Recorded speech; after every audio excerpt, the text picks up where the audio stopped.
Ouais les gars, selon cet activiste de Laurent Gbagbo, les voitures utilisées par les soldats de président Ado pour le défilé de l'indépendance, ce sont des voitures louées. Sans plus tarder, je vous laisse regarder la vidéo et chacun va essayer de donner son avis dans les commentaires. N'oubliez surtout pas de vous abonner et liker nos vidéos pour nous encourager. Ciao. Regardez, ils se promettent quand je vous disais que ils ont des chars, pour ne pas dire des avions de combat loués. Vous voyez, non? En conditions opérationnelles, maintenance et évacuation de véhicules immobilisés. Le camion atelier permet à l'unité de soutien de procéder à des actions au niveau zonal. Il est capable d'assurer des mises en état de niveau technique 1 et 2. Les ambulances Land Cruiser sont destinées à la mise en condition médicale, à la limitation des séquelles potentielles des blessures. Le Toyota Land Cruiser militarisé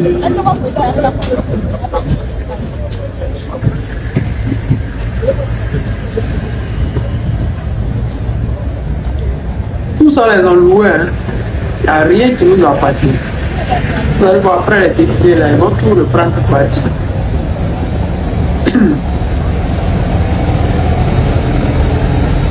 Le fourgon Losco de Mark Thompson est dédié au maintien et au rétablissement de l'ordre public avec notamment des capacités à disperser les rassemblements hostiles. Cette vidéo-là pour dire que Draman Ouattara c'est un pamphloteur. Pamphloteur en bon français, ça veut dire c'est un imposteur, un menteur, quelqu'un qui il imagine des choses qui n'existent pas. Vous vous rappelez, ces gens-là, ils avaient envoyé des chars. Et après le défilé, la France a repris ses hélicoptères pour repartir. Cette année-là, il n'y a pas encore d'hélicoptères. Parce que les pilotes là seront des Français. Ce n'est pas à nous. Tous ces véhicules que vous voyez là, ça ne peut pas combattre dans le désert. Ça peut rien faire. Ça ne peut rien créer même. Parce que quand vous voyez là, ce n'est pas des chars. Ou bien, c'est pour juste déplacer les troupes. Mais ça là encore là, on n'a pas ça. On a oublié de louer pour une cérémonie et puis après on va rendre ça. C'est humiliant. Mais hélas, un pays qui est autant riche, mais qui a des dirigeants qui s'enrichissent sans le peuple. On dit le pays est développé, mais la population est sous-développée. Le pays est développé, mais la population est pauvre. Le développement se fait sans le peuple. Un développement réservé à l'élite, aux étrangers et aux privilégiés.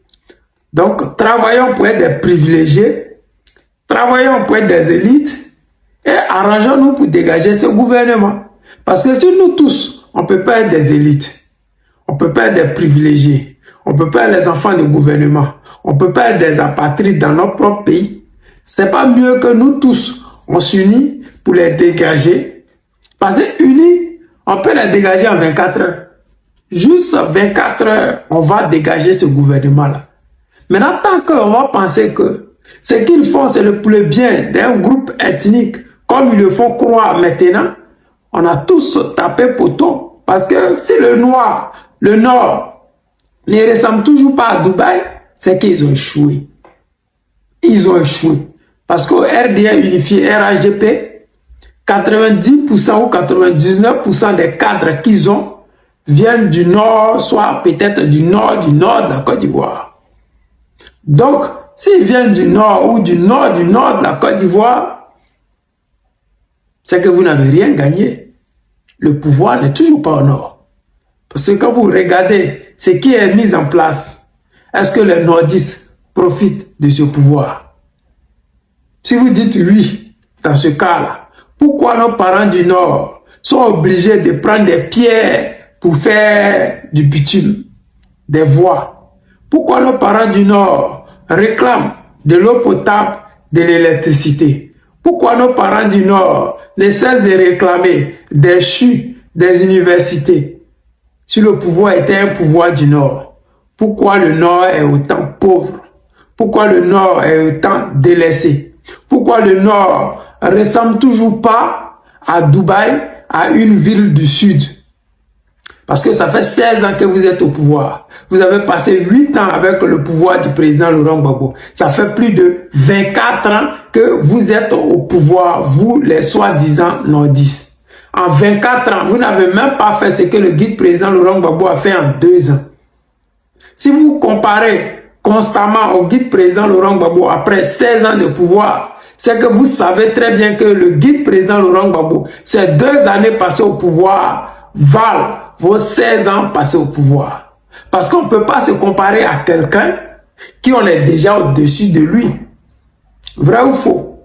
Parce qu'un millionnaire ne se comparera pas à celui qui lave sa voiture. Au contraire, il va lui donner des ordres. Il dira aux gens où son boy ou son gardien, son agent de sécurité dira, prenez l'exemple sur mon boss. Tant que nous, on ne dit pas prenez l'exemple sur le RHDP, c'est que vous n'avez rien foutu. Parce que vous avez promis 5 universités en 5 ans. Un ordinateur à chaque étudiant. Un toit pour tous ceux qui habitent dans les quartiers précaires. Mais bizarrement, depuis que vous êtes au pouvoir, ils se sont tous dispersés. Même ceux qui avaient des ACD ne sont plus propriétaires terriens. Ceux qui avaient des maisons ne sont plus propriétaires des maisons, mais plutôt des locataires. Et ceux qui n'avaient pas les moyens, qui étaient locataires, ils ne sont plus locataires, ils dorment dans les rues. Vous avez progressé ou régressé. Parce que tout ce que je viens de citer là, la majorité des gens que ça impacte, ce sont les nordistes et les djulas. Ceux qui viennent se chercher, la majorité sont les nordistes et les djulas. Dans ce cas, le pouvoir qui était censé être celui des djulas, a-t-il avantagé les djulas? Oui ou non? Les djulas ont-ils évolué dans un domaine quelconque en Côte d'Ivoire? J'ai dit non. Parce que quand nous étions petits, ceux qui étaient les voleurs, c'était les djulas. Ceux qui étaient coupés de route, c'était les djulas. Ceux qui immigraient dans n'importe quel pays, n'importe quand, n'importe comment, c'était les djulas. Bon, aujourd'hui, là, est-ce que l'immigration des djulas s'est arrêtée? Non. Est-ce que ceux qui volent, qui agressent, qui braquent, l'ethnie a-t-il changé? Non. Ceux qui immigrent de partout, est-ce que ça a changé? Non. C'est encore devenu grave. Parce que le maire de Boisflé et le député, ils viennent de quelque part qui n'est pas de chez nous. Nous voulons le changement. Mais ce changement ne peut pas se faire dans le mensonge, dans l'illégalité. Non. Le changement aura lieu quand tout un chacun reconnaîtra qu'il a eu tort. Quand tout un chacun connaîtra sa place. Quand tout un chacun essaiera de militer pour la vérité. Regardez ce qui se passe à l'épée. Est-ce que c'est normal? Non. Pourquoi c'est comme ça? Est-ce la faute des Atiers? Non. Dans ce cas, est-ce la faute de l'immigration? Je dis non. C'est juste des étrangers qui ne connaissent pas leur place. Quand tu ne connais pas ta place, tu crées beaucoup de déceptions dans la population. Et aujourd'hui en Côte d'Ivoire, beaucoup ne savent pas qui ils sont. Parce qu'ils pensent qu'ils ont leurs cousins, leurs neveux, leurs tantes qui sont dans le gouvernement. Donc ils sont devenus propriétaires d'une boue de terre en Côte d'Ivoire. Non, vous n'êtes rien du tout. Et vous allez rester comme ça. Ouattara, 16 ans de pouvoir. Et les Ivoiriens n'en ont rien à foutre de lui.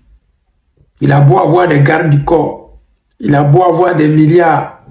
Mais il n'a aucune valeur dans le cœur des Ivoiriens. Il le sait. Voilà pourquoi il ne cesse de mettre son nom partout. Parce qu'il veut savoir qu'on ne va pas l'oublier. Il veut se dire que de son vivant, on ne l'aime pas. On ne l'a jamais aimé. Il faudrait qu'il nous impose sa présence, même après sa mort. Mais tout ça va être rebaptisé, que ce soit des routes, le pont, le stade. Tu auras vécu pour rien. Tu auras été humilié pour rien. Tu auras déjà des Ivoiriens pour rien. Parce que le cœur, on ne lui demande pas d'aimer. Il l'aime naturellement. Nous aimons Gbagbo Laurent, il ne nous paye pas. C'est parce que ce qu'il fait pour nous et pour nos enfants, c'est mieux que les milliards que tu prends pour payer, pour corrompre les Adjoumani et j'en passe. Les amis, c'était le président Lota, l'ami des dirigeants qui se respectent. Je vous aime et je vous dis à tout à l'heure.